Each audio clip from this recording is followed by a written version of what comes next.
She's telling us how it is.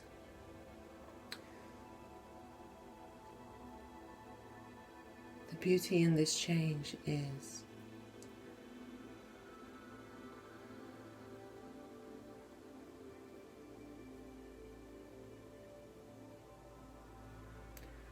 I don't know what to say, because I feel like anything I try to say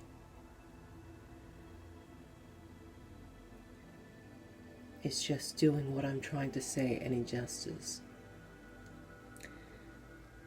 And I feel like there is a language that is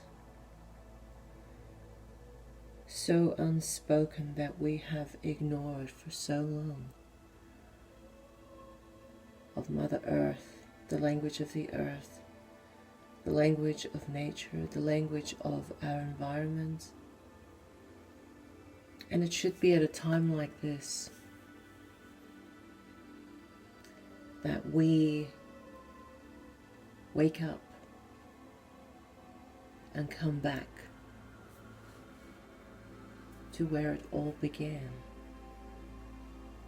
This separation was at the brink, and it was only a matter of time until something had to give. And I had always said that it would take chaos, it would take disaster, it would take a challenging time to make change, because it's the only way we learn. I'm not talking about you and I, because we have awareness, and I think there is a good bunch of us that can make change without needing to experience chaos first, and can recognize and acknowledge our connection to Source, and the connection we have to our planet Earth and to the land and to nature. I think there's many of us that can transition and go back to our source without needing to experience calamity and chaos and confusion and everything we're experiencing now. But there are those, the majority, that need the wake up. Because when a system is not just, when a system does not work, it can only survive for so long before it crumbles. And this system is not just. This system has not worked for a very long time. But perhaps in a more ominous perspective, perhaps it has worked, and that it has been planned like this for a very long time, and that the collapse of the economy was inevitable, or it was planned. Either way, it was inevitable, and we know it doesn't work. And if anything, this situation should allow us to acquire a bigger perspective on what is important, on really what is important. And that is, for me at least, is my connection to this planet. And there is something that I always have in my mind, and that is to have no fear and seek only to know yourself more and live in harmony with the ways of planet Earth. That is the most rippling, thought-provoking statement to me that holds any importance in my life.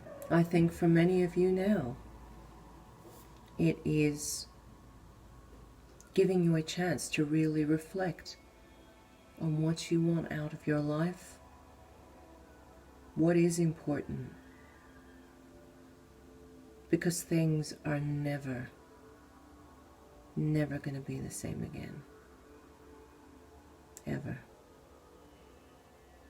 So this time is going to present a lot of upheaval for people, a lot of stress for people, a lot of new beginnings, out with the old and in with a new paradigm, a new experience, something unprecedented, something you haven't experienced before. And I feel so lucky, personally, I feel so lucky to have got it right for myself when I did. Because had I been somewhere else in the world when this had happened, it would have been very difficult. And I just feel so blessed, so lucky that I got it right. I listened to my intuition that had been pulling at me to get land, to have my own water when I did. Because it could have been another way had I not listened to that pulling, that tugging.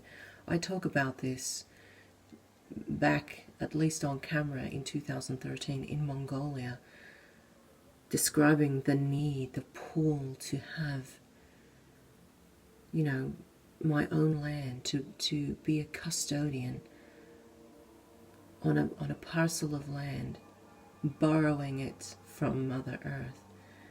And with this place I have here, I have absolutely had my trials and tribulations. I have never worked so hard in my life. Physically, I've never worked so hard in my life.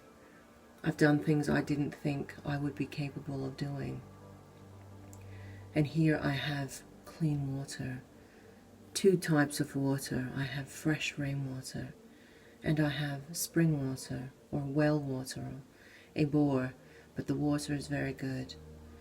And I have soil, I have land, I have things I can grow in this land. And it has been a lot of trial and error for me in these last couple of years. But slowly it has and is coming together. And for those of you that also live on land, I am sure you feel the same way about this as I do now.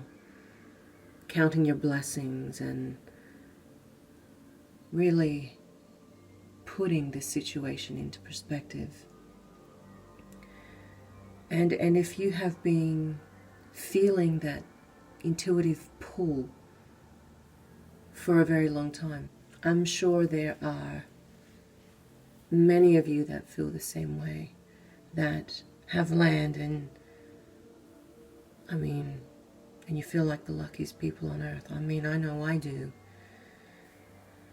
And it's not even just about being able to sustain yourself on land, growing fruit, growing vegetables, growing grain, growing what you need, having animals, having chickens, if you want a goat, if you want a cow to get milk, or whatever, you have the means to do that. But it's more in the sense of that mental cleanliness and that clarity that land can only give you, the health and the energy replenishing that land can give you, and being surrounded by plants. My whole house is as much as I can. I have plants. A lot have died, and then I've had to, and being surrounded with plants and the energy they give off, it's such a balancing, neutralizing energy that they have, and the intelligence that they give and that they have. I feel like humanity has really only explored the boundaries of. For example, when you yawn, when you have a yawn, the plant knows that and can feel that, and releases a burst of energy similar to that of something like Shakti energy.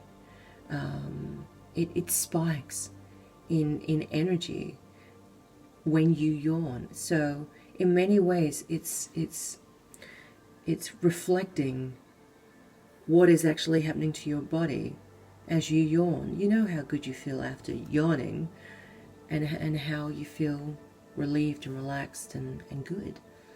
And a plant responds to that as well. So in many ways, in every way, I feel like plants and nature in general gives us all the answers we seek, whether we ever know those answers wholeheartedly or fully in their capacity, who knows. But I know I've never felt better being out in nature, cultivating nature, listening to nature, nurturing her, and she provides for me. I mean, I had the best crop of peaches this year. I have limes on my lime tree. I have a pomegranate on my pomegranate tree. And I have so many cuttings that I'm slowly propagating.